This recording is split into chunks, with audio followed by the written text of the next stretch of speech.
Hi everybody. In this video we are going to sketch graphs of transformed sine and cosine curves, but let's first make sure we're comfortable with the parent functions so that we're able to do that more easily. We're really only going to pay attention to one cycle for now. If we would like to sketch more cycles, we just kind of keep the pattern going and repeat some points. So let's start with sine and cosine. Go ahead and get your axes set up, and you should do this along with me so that you can use these as a reference when we practice them later on. Now think about, we circled on that handout reference sheet the 5 critical points. Those all align with those kind of special angle measures on the axes. So we're going to put marks at 0 degrees, 90 degrees, and then just keep adding 90 until you get up to 360. So 180, 270, a little more room here. 360, we could keep going. We could do 450 and then 540 and then 630, but this is enough for now. The points again will just repeat. The min and max y values are -1 and +1. And we're really going to just use that as a template to fill in all of our points. The big difference between sine and cosine when you're sketching like this is their quote-unquote starting point. Sine starts at the origin, and it's going to work its way up first. Now, if you think of these as boundary lines, I'm going to put some boundary lines here. They're not asymptotes. They don't approach. They don't get closer and closer, but they are boundaries. So that just may help us in our sketching. I'm also going to put a dotted line here. This is not necessary, but it's just going to help us get all the points in the right spot. Our points can only fall on those dotted lines. They are the top, the bottom, and the middle. So we're going to have one starting point here at 0, and then we're going to work our way up. So the next point has to be, can't go above 1, so at 90 I'm going to hit a spot right at 1. I can't go any higher, so I'm going to work my way back down. You cannot cross this dotted line without putting a point on there first. So 180, I'm going to put a point at 0. And I'm going to keep working down. 270, I'm going to put a point down at -1. Can't go any lower than that, so I've got to come back up now. So 360, another point at 0. And then just go ahead and connect. Nice, smooth curve. We want to avoid doing this. That's not what those values would actually, or where they would fall. So nice, smooth curve. Try to hit them. Whoops. Try again. Try to hit them the best you can here. Something like that. Now, if I wanted to keep going, let's say I wanted to draw another cycle over here, I would just put my next point at like 450, up at 1, and then back down, and then I could keep going. But once you can do one cycle, you could do infinitely many. The same would be true if I wanted to do some negative values. I would just drop down here, and then on the axis, etc. Now, the only thing that changes with cosine is we're going to put the same exact values on there. We're going to put our starting point at a different spot. So it looks like it has a different shape, but that's just because we're sort of isolating a different cycle of the graph. Okay, when we look at 0 to 360, those parts do look different. Okay, so let's get set up here again. Our horizontal theta values that we care about are 0 up to 360 every 90 degrees. Get those set up. Our minimum y value is -1. Our maximum y value is +1. It helps put some boundary lines on there again.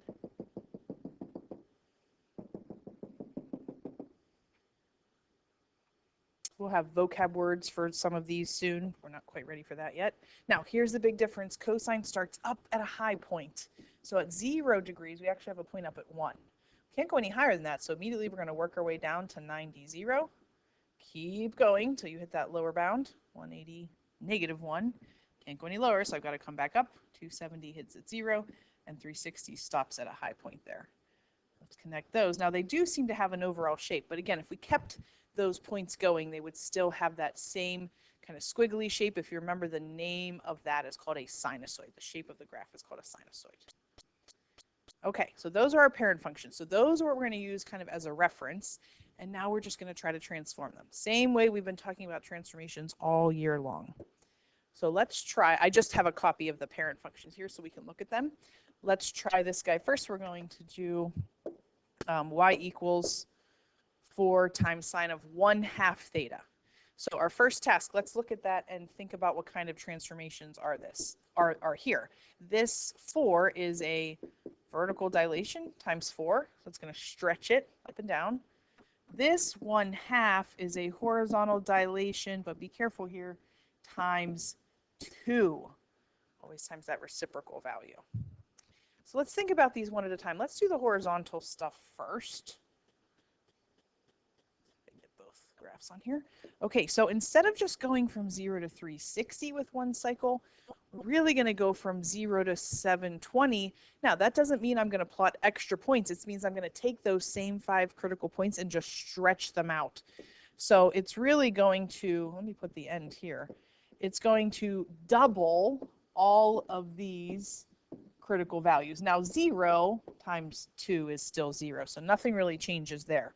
So my next point, instead of 90, is going to bump over to 180. Instead of 180 is going to bump to 360. Instead of 270, I'm going to bump to 540, and then that cycle will end at 720. So we're going to put our 5 critical points here. We're not putting 10 points on because we've done a times 2. We're just stretching the graph. Instead of it taking up only 360 degrees, it's going to take up 720 degrees. Now, vertically, we're going to do a times 4. So all that means is instead of my low point being -1 and my high point being +1, my low point is now down at -4. My high point is now up at +4. From here, I'm going to really treat it just like we did on the parent function. Put my little boundary lines on there. And let's plot some points. 0, 0 is still our starting point for sine. So because it's sine, I'm going to start at the origin. And then I'm going to work my way up. So 180, 4. Can't go any higher, so I'm dropping back down. 360, 0. 540, -4. And then 720, 0. Connect. Looks very similar. Just compare the values above. So instead of just going from 0 to 360 and -1 to 1, we're now going 0 to 720 and -4 to 4. Just treat them like transformations that we've been talking about all year long. Okay, for cosine, let's talk about these as transformations. This is a vertical translation up 5 units. So those little boundary lines, we're just going to shift them all up 5 units. And this -30 is really a horizontal translation. Remember, whatever affects the argument affects it inversely, so plus 30 degrees. So let's get our numbers set up, and we'll drop our points in there as the last step of this. Let's do the horizontal stuff first. Now, instead of, let's look at the parent graph here. So instead of these 5 theta values, we're just going to shift everything to the right 30. So what was at 0 now shifts over to 30 degrees. Instead of 90, I'm at 120. Instead of 180, I'm at 210. And keep going. 270 is going to bump over to 300. 360 is going to bump over to 390. That takes care of the horizontal translation to the right 30. The vertical translation up 5, we're basically going to take, imagine these numbers here, and just scoot them up 5.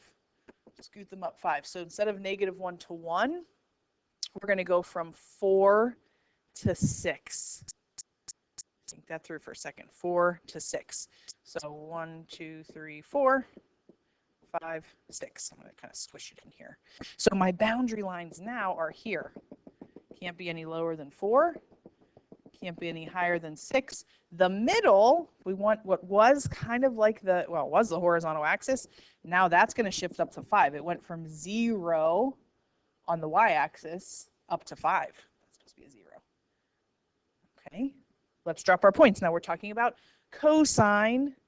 So I need to start at a high point here. Okay, cosine starts up at a high point. So now be careful. I'm not putting it here because I don't have a point at 0 anymore. It scoots over to 30. So watch where I'm putting this first point, my quote-unquote starting point, 30, 6. 120, I've got to work my way back down, so that'll stop at 5. 210, -4. Can't go any lower, so I'm coming back up. So 300, I'm at -5 again. And then 390 back up at the high point. Okay, so we're doing like high, middle, low, and then back up, middle, high, middle, low. Use those dotted lines as a guide. Okay, so feel free to go back. If anything, we need to spend the most amount of time on being comfortable with those 5 critical points on per cycle for the parent function, and then we can transform.